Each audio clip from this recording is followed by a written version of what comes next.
Praise the lord అండి. నేటి దినవాక్యం మొదటి దినవృత్తాంతములు 13వ అధ్యాయం 14వ వచనం. దేవుని మందస్సము ఒబేదేము ఇంటిలో అతని కుటుంబమునొద్ద 3 నెలలుండగా యెహోవా ఒబేదేము ఇంటి వారిని అతని సొత్తంతటిని కూడా ఆశీర్వదించెను. చిన్న ప్రార్థన చేసుకుందాం. మహాపరిశుద్ధుడగు దేవ, ప్రభా నీకే వందనాలు, నీకే స్తోత్రములు స్తుతులు. నిత్యుడగు తండ్రి ప్రభా, మరి ఒబేదెం ఇంట్లో ప్రభా మరి నీ మందసము చేరటానికి వారు ఆ విధంగా ఆశీర్వదించబడడానికి కావాల్సిన మార్గమును మాతో తేటపరచమని బతిమాలుకుంటున్నాం. యేసు నామములో ప్రార్థిస్తున్నాం తండ్రి, ఆమేన్. ఒబేదెము యొక్క మొదటి పాఠము ఏమిటంటే, దేవుని ఆశీర్వాదం కోసం మిమ్మల్ని మీరు సిద్ధం చేసుకోండి, మరియు అది మీకు వచ్చినప్పుడు దానిని స్వాగతించండి. మొదటగా మరి దేవుని కొరకై వేచి ఉండటం ఎంత ముఖ్యమో, మరి అది వచ్చినప్పుడు మన దగ్గరికి దాన్ని గ్రహించుకొని మరి దానిని స్వాగతించడం కూడా అంతే ముఖ్యం. ఆయన ఆశీర్వాదం కోసం మిమ్మల్ని మీరు సిద్ధం చేసుకోండి, మరియు అది మీకు వచ్చినప్పుడు దానిని స్వాగతించడం ఎంతో ముఖ్యం. అయితే ఒబేదేము యూదుల వంశంలో లేడు, ఆయన గిత్తీయులు. మరియు మనం యెహోషువ గ్రంథం 13వ అధ్యాయం 3వ వచనం గనక పరిశీలిస్తే, ఇశ్రాయేలు పిల్లలు దేశాన్ని జయించినప్పుడు వారు ప్రజలందరినీ కూడా తరిమి కొట్టలేదు. వారికి అనేక సమూహాలు ఉన్నాయి. ఆ సమూహాలలో ఒకటి గిత్తీయులు. మరియు వీరు నిజానికి ఏషావు నుంచి వచ్చిన వారుగా చూడవచ్చు. కాబట్టి ఇక్కడ అతని ముత్తాత ఆశీర్వాదాన్ని తిరస్కరించిన వ్యక్తిగా మనం చూస్తున్నాము, అవునా కాదా? మరి ఏషావు ఆశీర్వాదానికి పాత్రుడు కాలేకపోయాడు. మరియు ఇక్కడ అతను తన ఇల్లు ఇప్పుడు ఒడంబడిక మందసాన్ని ఉపయోగించబడుతుంది. ఇప్పుడు చూడండి, ఈ వ్యక్తి గురించి నిజంగా ప్రత్యక్షమైనదిగా మనం చూస్తున్నప్పుడు మనం ఏమి నేర్చుకోవచ్చంటే, అతను తన వంశంలో గిత్తీయులు కాని అతను తన సేవలో లేవీయుడు, అవునా కాదా? ఈ వ్యక్తి, ఈ ఒబేదేము తన వంశము తనకు సమస్యను కలగనివ్వలేదు, అవునా కాదా? గిత్తీయుడని తెలియజేస్తున్నాము. అయితే గిత్తీయుడుగా ఉన్న అతను అంటే అతని పేరుకి ఒబేదేము అంటే అర్థం ఏంటంటే పనివాడు, మరి ఇంకొక అర్థము సేవకుడు మరియు ఆరాధకుడు అని. ఇప్పుడు ఒబేదేము మనకు నిజంగా ప్రత్యేకమైనదిగా, దేవుడు ఎంతో ప్రియమైనదిగా చేశాడు ఆయన పేరుని. అతను ఒక నిర్దిష్ట మార్గంలో జీవించాడు.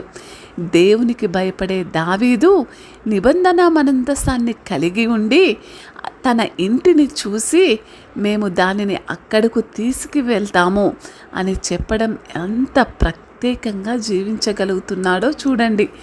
దేవుని మందసము, సాక్ష్యపు మందసపు నిజంగా ఈరోజు మీ ఇంటికి మా ఇంటికి వచ్చే అంత అర్హత మనం కలిగి ఉన్నామా లేదా ఒకసారి ఆలోచించుకోవాలి.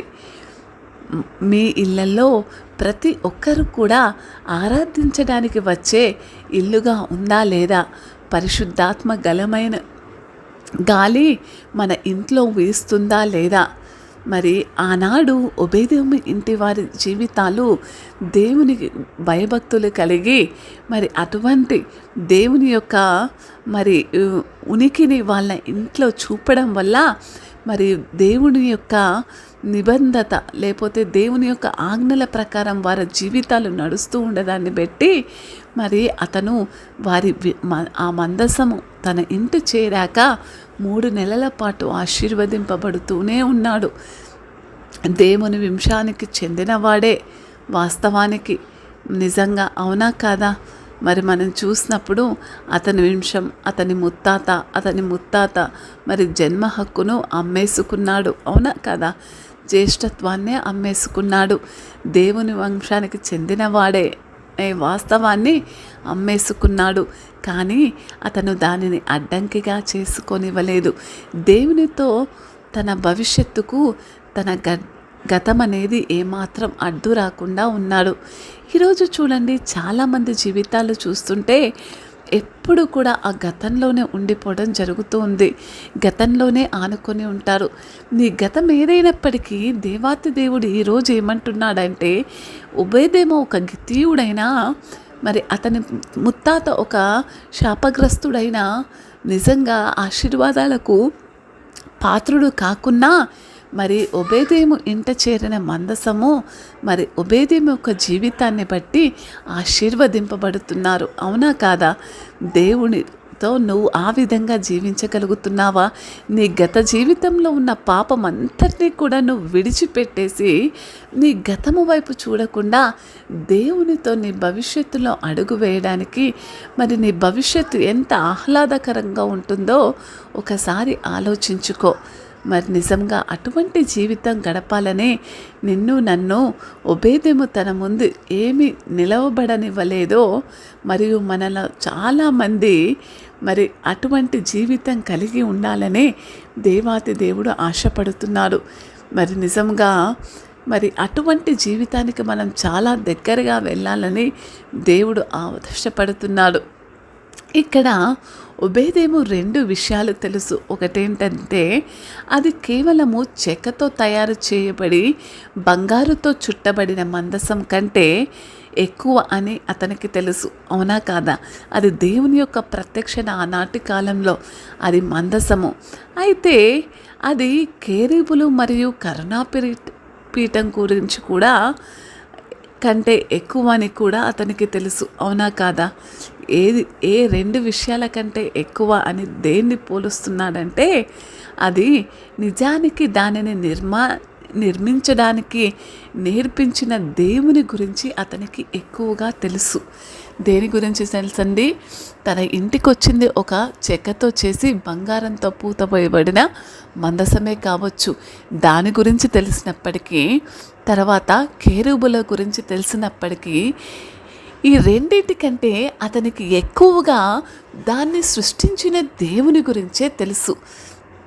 అందుకే మరియు అది వేరే దాని గురించి అని ఒబేదేముకు తెలుసు. కాబట్టి అది దేవుడు మమ్మల్ని, అంటే వారిని ఆశీర్వదించడానికి సిద్ధంగా ఉన్నాడని మరి దేవాతి దేవుడు మాట్లాడుతున్నాడు. ఈ ఉదయకాలన్న దేవుడు నన్ను ఆశీర్వదించడానికి సిద్ధంగా ఉన్నాడు. అయితే సాయంత్రాన దేవుని కోసం నువ్వు సిద్ధంగా ఉన్నావా లేవా? ఆయనతో సమయం గడపడానికి నువ్వు సిద్ధంగా ఉన్నావా లేదా అన్నది మనం ఒకసారి జ్ఞాపకం చేసుకోవాలి. మనలో కొంతమందికి తెలుసు, అత్యంత అసౌకర్యమైన సమయాలలో దేవుడు తన ఆశీర్వాదాన్ని కుమ్మరించడానికి మనల్ని ఎంచుకుంటాడు. ఏంటంటే, మనం ఏమాత్రము మీరు ఊహించని సమయాల్లో దేవుడు తన ఆశీర్వాదాన్ని కుమ్మరించడానికి ఎంచుకుంటాడు. మనం వెతుకుతూ సిద్ధంగా ఉంటే దేవుడు తన ఆశీర్వాదాన్ని కుమ్మరించడానికి మనం ఎంత సిద్ధంగా ఉంటామో, మరి ఆయన అన్ని ఆశీర్వాదాలు నీ సన్నిధికి తీసుకొస్తాడు. చూడండి, అటువంటి జీవితం కలిగి ఉండాలని దేవుని ఒక్క వాక్యం ఈరోజు మనతో ప్రస్తావిస్తుంది. అయితే అదేవిధంగా ఇంకా దేవాతి దేవుడు ఏమంటున్నాడంటే, మరి అటువంటి జీవితం నువ్వు నిజంగా కలిగి ఉన్నట్టయితే, ఒబేదేము కలిగి ఉన్న జీవితము కలిగి ఉన్నట్టయితే, ఒబేదేము ఈరోజు ఇక్కడ కొంతమంది మరి ఒబేదెములుగా ఉన్నవారిని మనం ఈ లోకంలో చూస్తూ ఉంటున్నాము. దేవా, నువ్వు ఎప్పుడైనా ఆశీర్వాదం ఇవ్వడానికి నేను సిద్ధంగా ఉన్నానని నువ్వు నిజంగా మరి దేవుని వైపు చూస్తున్నావా? ఎందుకంటే 2 సమూయేలు 6వ అధ్యాయం మరియు 12వ వచనంలో ఇదే జరిగింది. అది అతని ఇంటిని మరియు అతని దగ్గర ఉన్న ప్రతి దానిని ఆశీర్వదించబడుతుందని చెప్పగలుగుతున్నాము. 2 సమూయేలు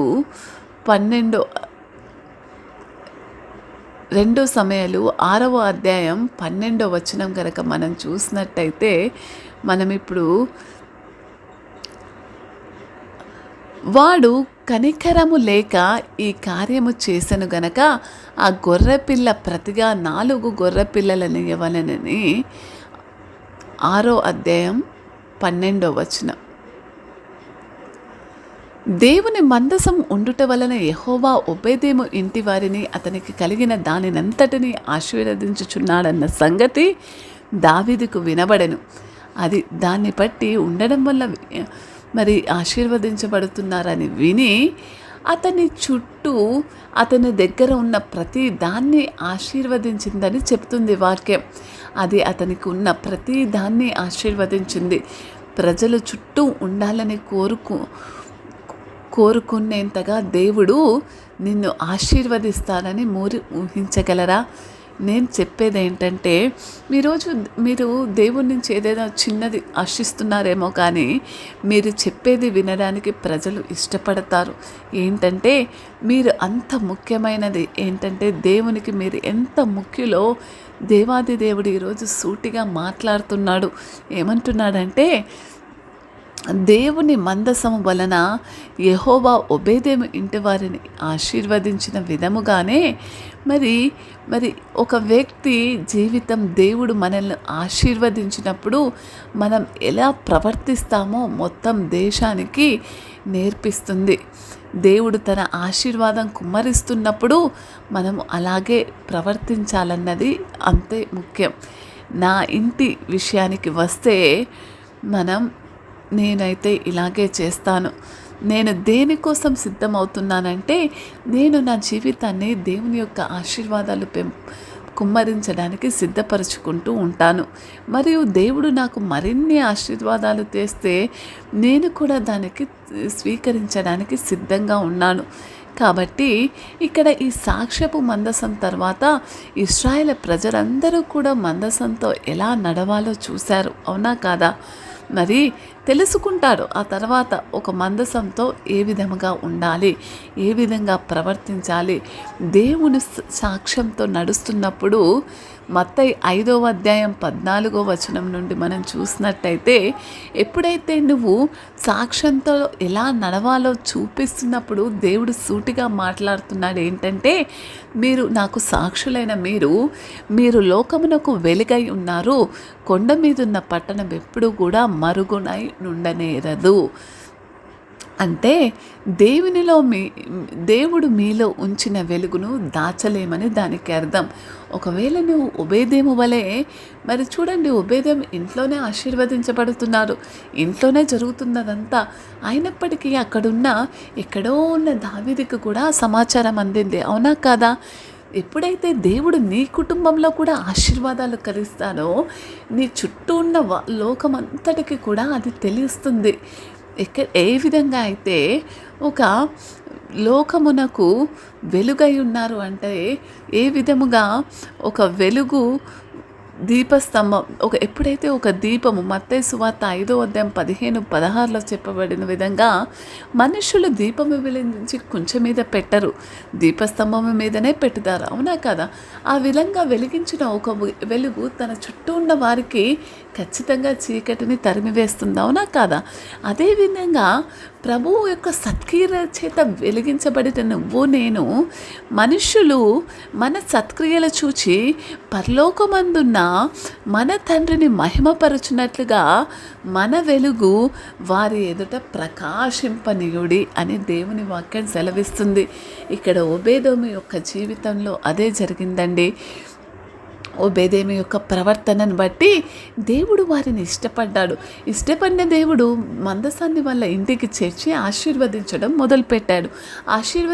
మొదలుపెట్టి అక్కడితో ఆగిపోకుండా ప్రపంచానికి తెలియజేశాడు. దావీదు చెవిన పడేలాగా చేశాడు. తెలిసిన దేవుడు తర్వాత మరి దేవుడు చేత ఆశీర్వదించబడాలంటే ఏ విధంగా నడుచుకోవాలో నేర్చుకున్నాడు. అక్కడున్న ప్రజలందరూ కూడా ఈరోజు నువ్వు నేను ఏం నేర్చుకుంటున్నామో చిన్న ప్రార్థన చేసుకుందాం. మహాపరిశుద్ధుడగు దేవా, ప్రభా నీకే వందనాలు. నిత్యుడగు తండ్రి, ప్రభా మరి ఒబేదేము యొక్క మందసము మా జీవితంలో కూడా నేటి దినము నుంచి ఒబేదేము ఏ విధంగా గితీయుడనే సంగతి మరిచి మరి అతని భవిష్యత్తులో జీవితంలో దేవునితో నడవడానికి ముందుకు వెళ్ళాడో మేము కూడా ప్రభా మరి మా గత జీవితాన్ని విడిచి ముందుకెళ్ళాలి తండ్రి. పరిశుద్ధుడా, నీ ఆశీర్వాదాలకు పాత్రులుగా ఉండుటకు అర్హులమయ్యేటట్టు మా ప్రవర్తన మీకు అనుకూలంగా ఉండజేయమని బతిమాలుకుంటున్నాను తండ్రి. యేసు నామములో ప్రార్థిస్తున్నాను తండ్రి. ఆమేన్.